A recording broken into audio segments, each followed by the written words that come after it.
नमस्कार, मी राजेंद्र तिडके आणि आपण पाहतात युवा दर्पण लाईव्ह। सुरुवातीला पाहूयात आजच्या ठळक घडामोडी।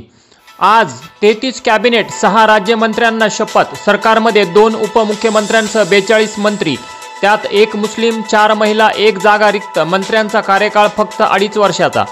विरोधकांचा चहा पाण्याच्या कार्यक्रमावर बहिष्कार। राजकीय गुंडांना आश्रय देणाऱ्या सरकारच्या चहा पाण्याला जाण्यात अर्थ नाही। वडेट्टीवारांचा हल्ला बोल।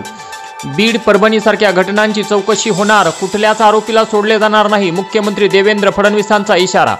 मंत्रिमंडळ विस्तारापूर्वी शिवसेनेत नाराजी नाट्य। मंत्रिपद न मिळाल्याने आमदार नरेंद्र भोंडेकर यांचा उपनेतेपदाचा राजीनामा।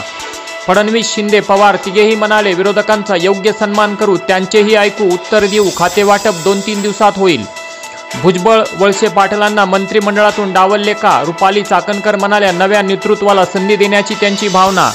आणि केंद्रीय गृहमंत्री अमित शहा म्हणाले, 31 मार्च 2026 पूर्वी नक्षलवाद संपवू। नक्षल्यांना म्हणाले, शस्त्रे सोडा आणि विकासाच्या वाटेवर या। आणि आता बातमीपत्र बीड जिल्ह्याचं आणि राज्यातील इतर घडामोडींचं सविस्तर।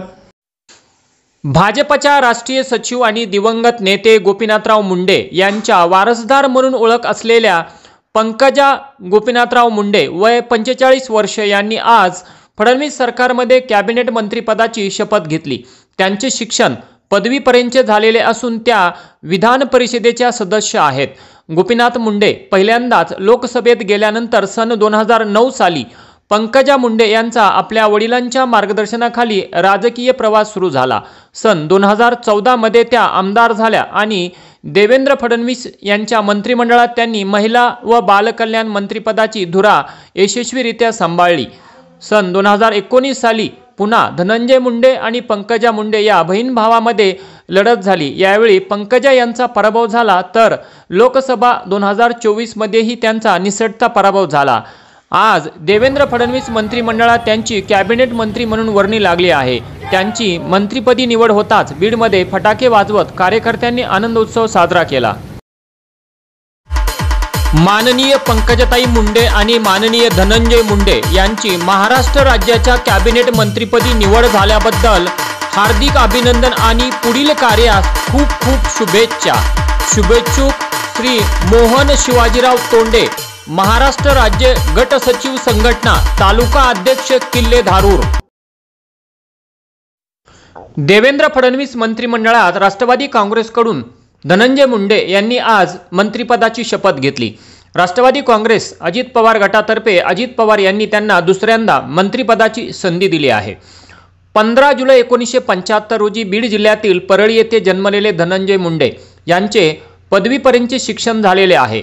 ते परळी विधानसभा मतदारसंघातून सलग 2 वेळा आमदार म्हणून निवडून आलेले आहेत। भाजपाचे दिवंगत नेते गोपीनाथराव मुंडे हे धनंजय मुंडे यांचे काका होते, तर पंकजा मुंडे या त्यांच्या चुलत भगिनी आहेत। सन 1995च्या विधानसभा निवडणुकीपासून धनंजय मुंडे हे आपले काका गोपीनाथराव मुंडे यांचा हात धरून भाजपा या पक्षाच्या माध्यमातून राजकारणात आले। त्यांची मंत्रिपदी निवड होताच बीडमध्ये फटाके वाजवत कार्यकर्त्यांनी आनंद उत्सव साजरा केला। आष्टी तालुक्यातील पाटसरा येथील गरीब शेतकरी कुटुंबातील दीपक बापू गर्जे आणि नागेश विठ्ठल सांगळे या 2 तरुणांची CRPF म्हणजेच केंद्रीय राखीव पोलीस दलामध्ये निवड झाली आहे। दीपक गर्जे आणि विठ्ठल सांगळे यांचे पाटसरा येथील संत वामनभाऊ विद्यालयात 1ली ते 10वी पर्यंतचे शिक्षण झाले असून अत्यंत हलाखीच्या परिस्थितीमध्ये त्यांनी आपले शिक्षण पूर्ण करत मेहनत आणि जिद्दीच्या बळावरती आपल्या ध्येयाला गवसणी घातली। दीपक गर्जे आणि नागेश विठ्ठल सांगळे यांची केंद्रीय राखीव दलामध्ये निवड झाल्याबद्दल गावातील सागर गर्जे 7171, दीपक गर्जे, राहुल गर्जे आदींनी अभिनंदन करत त्यांना पुढील कार्यासाठी शुभेच्छा दिल्या। बीड शहरातील बालेपीर भागात दिनांक 19 सप्टेंबर 2019 रोजी सैनिक विद्यालयात शिक्षक म्हणून कार्यरत असणारे सय्यद साजिद अली वय 38 वर्ष यांची दिवसाढवळ्या धारदार शस्त्राने हत्या करण्यात आली होती। या प्रकरणी बीडच्या शिवाजीनगर पोलीस ठाण्यात एकूण 18 आरोपींविरुद्ध गुन्हा दाखल झाला होता। या प्रकरणात बीडच्या विशेष मोक्का न्यायालयाने 18 पैकी 14 जणांना दोषी ठरवले होते। शुक्रवारी झालेल्या सुनावणीत विशेष मोक्का न्यायालयाच्या न्यायाधीश श्रीमती सुरेखा पाटील यांनी 14 पैकी 12 आरोपींना वेगवेगळ्या कलमांतर्गत जन्मठेपेची शिक्षा ठोठावली आहे, तर उर्वरित दोघांपैकी एकाला 5 वर्षाचा कारावास व 5 लाख रुपये दंड, तर दुसऱ्याला 6 महिन्याचा कारावास आणि 500 रुपये दंडाची शिक्षा सुनावण्यात आली आहे।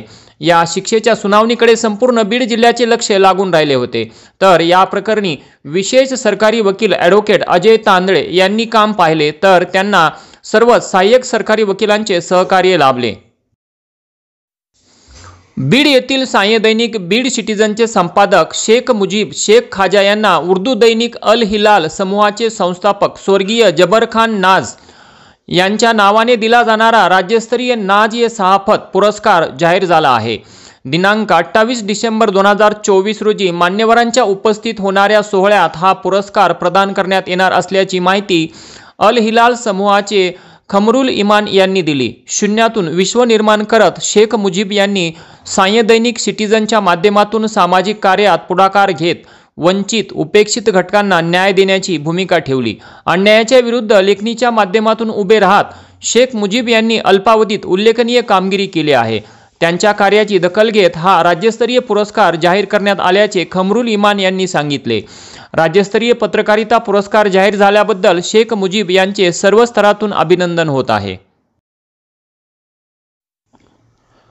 परभणीत डॉक्टर बाबासाहेब आंबेडकर यांच्या पुतळ्यासमोरील संविधान शिल्पाची तोडफोड झाल्यानंतर पुकारण्यात आलेल्या आंदोलनाला हिंसक वळण लागले होते। आंदोलकांनी मोठा जमाव एका जागी जमत जाळपोळ आणि प्रचंड दगडफेक केली होती।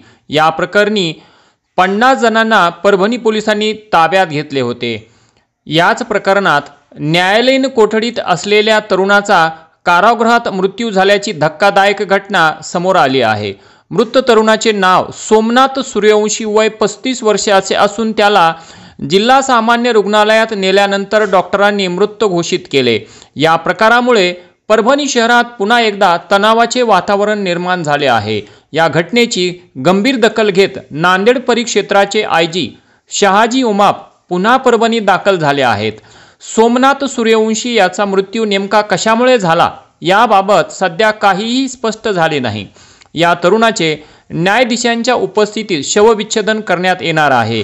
शवविच्छेदन अहवालानंतरच त्याच्या मृत्यूमागील नेमके कारण काय हे स्पष्ट होईल असे सूत्रांकडून सांगण्यात आले। युवा दर्पण लाईव्हसाठी सुरेश नाईकवाडे, परभणी। आणि याचबरोबर आजचं बातमीपत्र संपलं। उद्या पुन्हा भेटू काही नव्या आणि ताज्या घडामोडींसह। तोपर्यंत पाहत राहा युवा दर्पण लाईव्ह चॅनल, लाईक करा, सबस्क्राईब करा आणि खाली दिलेल्या बेल आयकॉनला प्रेस करा। तोपर्यंत नमस्कार।